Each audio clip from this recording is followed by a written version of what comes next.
Visitas, Cris. Así es, esta mañana nos acompaña ya aquí en el estudio el doctor Rodrigo Salas Tonela, quien nos explicará sobre la figura de prisión preventiva oficiosa y sobre todo las consecuencias que podría traer su posible eliminación. Justo el día de ayer, la Suprema Corte de Justicia de la Nación postergó para el día de mañana, para mañana jueves, la votación final de esta propuesta a petición del ministro que la propone, Luis María Aguilar Morales. Muy buenos días, doctor. Cristina, Vicente, gracias por la oportunidad de estar aquí con ustedes y pues abordar este tema tan importante y trascendental que ha estado ocurriendo obviamente en la sociedad a nivel nacional y en nuestro estado y en nuestro gremio jurídico, radio, televisión, hemos estado participando precisamente con este tema. Doctor, es importante poner todo en contexto. Vamos a iniciar desde el principio, si le parece. ¿En qué consiste la prisión preventiva oficiosa? ¿Cuántos tipos existen y cuál sería su fundamento? Gracias, Vicente. Buena pregunta y para que el auditorio lo pueda entender de una manera básica, la prisión preventiva es el concepto general en la Constitución y en el Código Nacional de Procedimientos Penales, que ya es un solo código que rige precisamente a toda la República Mexicana y a todos los estados. Habla de la prisión preventiva como una medida cautelar. El Código Nacional en el artículo 155 establece 14 medidas cautelares que me han preguntado qué es una medida cautelar. Es una forma de cautela o prevenir precisamente que una persona, un imputado, que obviamente el principio de inocencia siempre está establecido, si se presume inocente, tiene para que no se sustraiga de la justicia. Pero el 14 o la medida 14 es la prisión preventiva. Esa prisión preventiva dentro de la Constitución y también dentro del Código Nacional establece la modalidad oficiosa, que esa es la que está haciendo materia de juicio en la Suprema Corte, perdón, materia de debate en la Suprema Corte de Justicia de la Nación, y es precisamente que el artículo 19 constitucional y el 167 del Código Nacional de Procedimientos Penales establecen constitucionalmente esta posibilidad o esta determinación que cuando se trata de los delitos que vienen en ese catálogo debe decretarse en automático, que es lo que ha estado el ministro Luis María Aguilar, quitar o interpretar de otro contexto, porque en automático la aplican sin poder debatir si es un medio idóneo o esa medida pues se puede utilizar dentro de las otras 13 que hay. Entonces la palabra oficiosa hace que esa prisión preventiva en automático los jueces de control la apliquen y son varios delitos que es el catálogo y eso es lo que se está debatiendo y esa es la diferencia, que en la prisión preventiva hay un debate.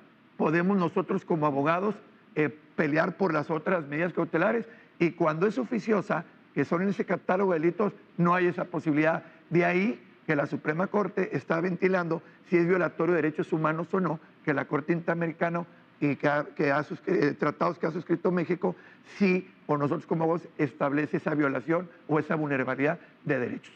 Y en este tiempo en el que ya está establecida esta prisión preventiva oficiosa, ¿ha servido, ha dejado buenos resultados en favor de la impunidad, como por así decirlo, con estos 16 delitos por los que se le aplica? Muy buena pregunta, Cristina. Mira, desgraciadamente la práctica nos dice que primeramente sí la han aplicado, la aplican, obviamente está en la Constitución y pues por lo menos hasta el día de hoy están actuando conforme a derecho, ¿no? En ese sentido. Pero si ha sido efectiva, pues desgraciadamente también tanto la Constitución como el Código Nacional nos establece que ninguna persona podrá estar en prisión preventiva oficiosa por más de 2 años sin que se le haya llevado a cabo ya el juicio oral.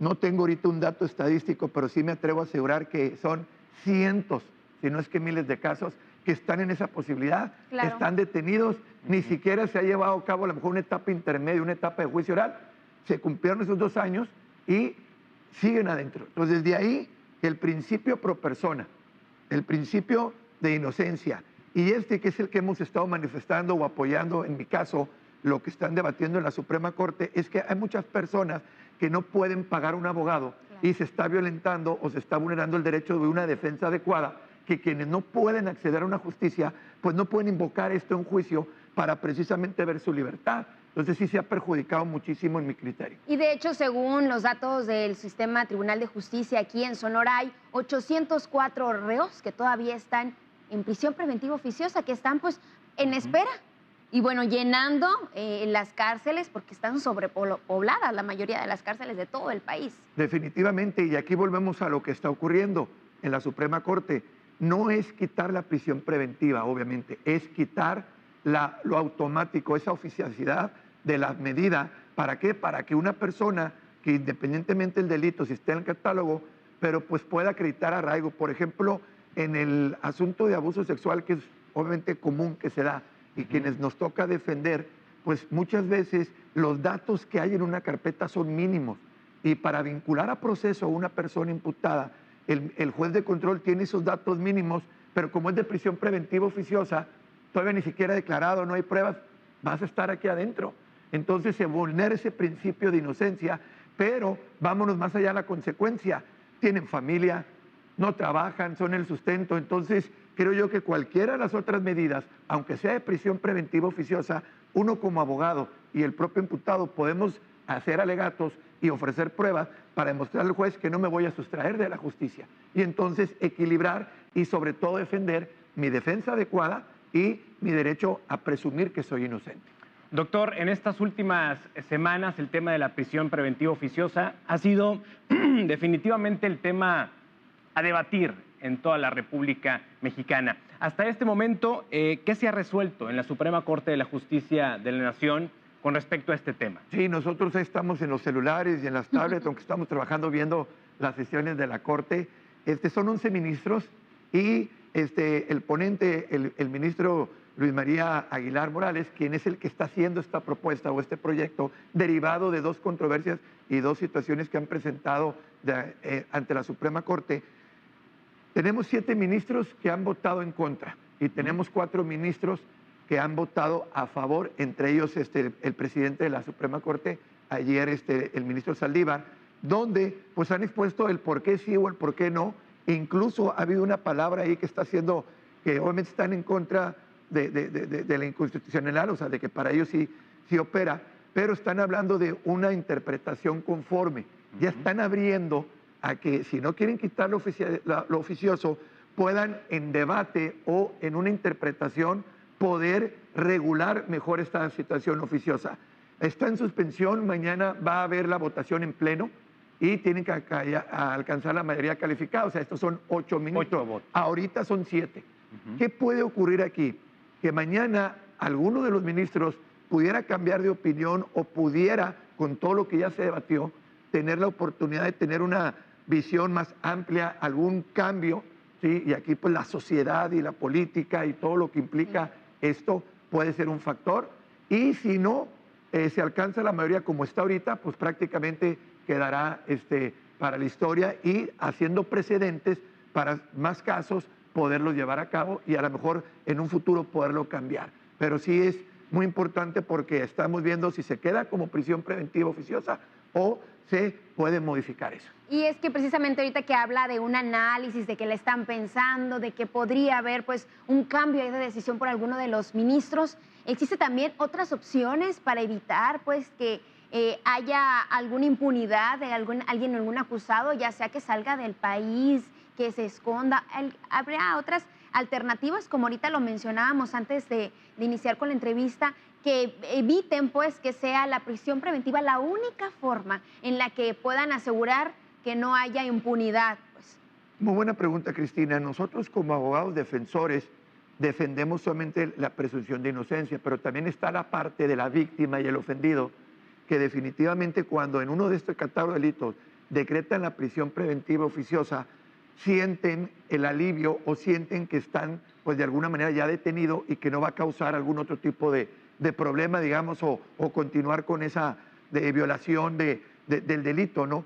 El problema aquí está, y se entiende, es que si tenemos la oportunidad de debatir, está la famosa fianza, una garantía económica. Aquí en Sonora nosotros hemos debatido, hemos buscado, está el grillete, el brazalete electrónico, donde todo tiempo un imputado puede estar ubicado.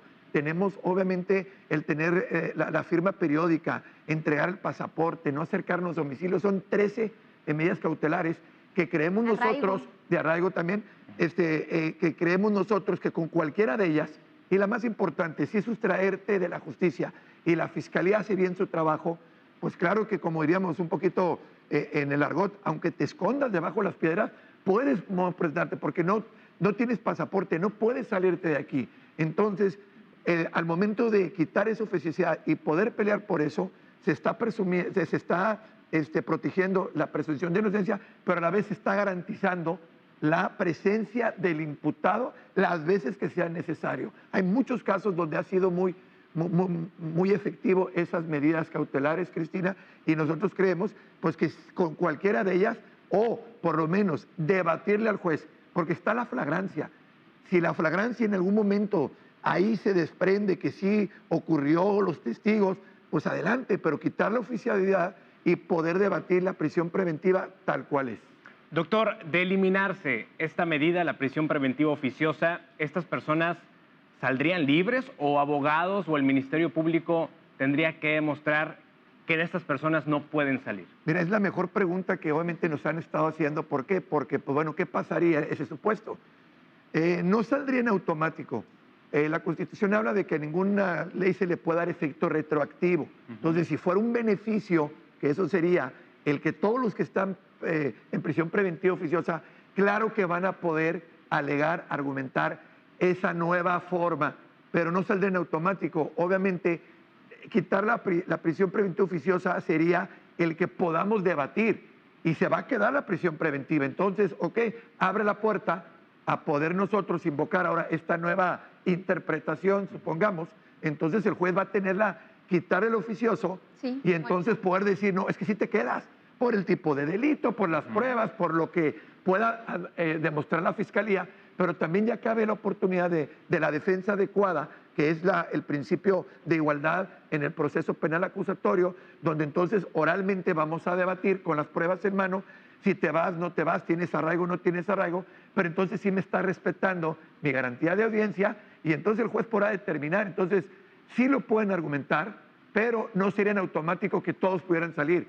Crear la posibilidad, que es la que a lo mejor se está obviamente apelando, para que ocurra realmente ese debate y entonces pues podamos respetar esa presunción de inocencia y contestándole en concreto, no saldría en automático. Definitivamente no. ¿Por qué? Porque no es nomás así, hay que revisarlo, pero claro que sería el primer punto que un abogado va a hacer. Si pasara ese proyecto, entonces inmediatamente a pedir audiencia para debatir en ese contexto. Claro, entonces no es eliminarlo, pues porque se ha confundido, ahí se habla de mucho, es solamente, pues como en derecho, hay palabras que hacen que esté todo más amplio, es simplemente quitarle lo oficioso, que sea de oficio, que sea ahora sí que de regla, pues. Es correcto, queremos los abogados y obviamente la Suprema Corte, lo que está haciendo el ponente, el ministro, es que la palabra oficiosa en automático no se establezca, no se lleve a cabo. ¿Por qué? Porque el principio pro persona habla que cuando una persona se ve envuelta en la aplicación de una ley, se le debe aplicar la que mejor le beneficia, aún así sea un imputado. Y aquí entramos al derecho internacional, donde los tratados internacionales hablan y se han pronunciado infinidad de veces que es inconvencional, que es vulnerable, violatoria de derechos humanos de estos principios. Luego entonces México, ante la Corte Interamericana, que uno de esos, hay muchos o algunos asuntos donde ya se está debatiendo eso, pues perdón por decirlo de esa manera, pues nos vemos mal. ¿Por qué? Porque si nos están diciendo la oficiosidad es violatoria y estamos peleando ese derecho, pues claro, quitarlo automático, pero sí se quedaría en la prisión preventiva, porque claro que debemos de debatir si una persona debe estar o no detenida preventivamente, pero con argumentos y con sustento y con debate, no nomás en automático. Y más costoso, ¿no? Buen punto también, o sea, obviamente no deja de ser estar teniendo a la gente la administración de justicia en materia penal, los centros penitenciarios, todo lo que implica y también el perjuicio que implica a toda esta familia, como le decía, de estar allá adentro sin que me juzguen, y por eso nosotros como abogados defensores no deja de ser una pena anticipada, porque otra pregunta frecuente es, ¿qué pasa? Estuve 2 años, llego a juicio y me absuelven. ¿Quién me quita mis 2 años de estar allá adentro? Un mes, un día. Si bien es cierto, la ley te computa eso por si eres condenado, pero ahí los daños, la reparación del daño moral, mi familia, pues habrá un procedimiento administrativo que pueda reclamarle eso al Estado, pero no debemos de pasar de esa manera. Un principio de constitución de derechos es el derecho progresivo, universalidad. Tenemos que ir hacia enfrente pensando en todo esto. Así es. Doctor, definitivamente es un tema que poco a poco las y los mexicanos lo vamos a ir comprendiendo. Y para ser un poco más exactos, y esta mañana ojalá esta información les pueda ayudar muchísimo, ¿qué delitos amerita exactamente prisión preventiva oficiosa y en qué condiciones viven las personas que se encuentran en prisión preventiva oficiosa? Es correcto, me voy a atrever a leerlo porque son varios, pero ayer el ministro dijo y lanzó esta pregunta, obviamente, a los demás ministros con ese catálogo de delitos. Y ahora que él estuvo y visitó la prisión donde estaban las mujeres, se da cuenta y dice, ¿cuántos ricos hay en prisión y cuántos pobres hay en prisión? Entonces, de ahí pone el catálogo de delitos que dice, el juez, la prisión preventiva oficiosa, en los casos número 1, abuso sexual en contra de menores, delincuencia organizada, homicidio doloso, feminicidio, violación, secuestro, trata de personas, robo en casa habitación, que es tenorero. O sea, hay que tener mucho cuidado porque el robo a casa habitación, digamos, es un delito muy común, pero lo origina a veces pues la falta de oportunidad de trabajo, entran, pero ya en automático, usualmente de prisión preventiva oficiosa. Nosotros lo podemos ver, pues qué bueno que al ratero, luego que esté en mi casa, prisión. Pero si tú vas y analizas un poquito, dependiendo de ese debate, cuáles fueron las circunstancias, pudiera ser menos gravosa la oficiosidad. Uso de programas sociales con fines electorales, corrupción tratándose de delitos de enriquecimiento ilícito, ejercicio abusivo de funciones, robo de transporte de carga en todas sus modalidades, materia de hidrocarburos, delitos en materia de desaparición forzada de personas y desaparición cometidas por particulares, cometidos por hechos y medios violentos con armas y explosivos y armas de fuego, uso exclusivo del ejército y armadas, así como los delitos, que incluso aquí hay algo muy interesante también, cada código, necesitamos ya la unificación de un código penal, como el Código Nacional, porque cada estado tiene sus códigos penales, y también hay un artículo que habla que a lo mejor en ese estado pueden considerar como grave el delito, aunque no estuviera aquí. Entonces la parte oficiosa también puede aplicarse, que supongamos, y es muy conocido que aquí el delito en Sonora, por ser un estado ganadero, el abigeato tiene una pena diferente, o incluso en otros códigos penales no está. Entonces, si un delito en un código estatal también tiene una penalidad o un agravante o tiene esa oficiosidad, pues también estarían obligados a utilizarla. Entonces, creo que también se tiene que unificar un solo código. Somos 32 estados iguales, 32 personas en el mismo contexto, pues no tiene por qué haber diferentes delitos en diferentes estados. Entonces, también abarca la Constitución que dice más los códigos estatales que tengan una tipificación especial. Y ahí te puedo poner un ejemplo muy novedoso, que es el texting o la ley Olimpia, que no están en todos los estados y que tiene que ver también con, por ejemplo, el derecho a la intimidad. Entonces, esos delitos no están todavía aprobados o en los catálogos de delitos, y también ya se están viendo maltrato animal, y ya tuvimos una sentencia de una persona, de un caballo. O sea, entonces ese tipo de detalles nos permite tener la obligatoriedad de legislar un solo código único, que también ya está en el horno, le decimos nosotros, legislando. ¿Para qué? Pues para poder tener todos el mismo criterio, la misma aplicación de ley. Es interesante tema, doctor. Gracias. Doctor Rodrigo Salas Tonela, quien nos viene a platicar pues todo el panorama. Vamos a seguirlo desmenuzando, claro que sí, pero bueno, eso será en los próximos días. Muchas gracias por atender. Gracias, Cristina, gracias, Vicente. Gracias, y vamos a estar atentos. Mañana, una decisión importante. Todavía pueden decir, y decían rápidamente que pueden a lo mejor suspender por alguna razón, o el ministro pudiera mañana retirar el proyecto para presentar uno mejor, pero claro, con lo que se ha debatido para poder tratar de que pase. Pero sí, para nosotros mañana es fundamental. Vamos a estar al pendiente, doctor. Gracias por su visita.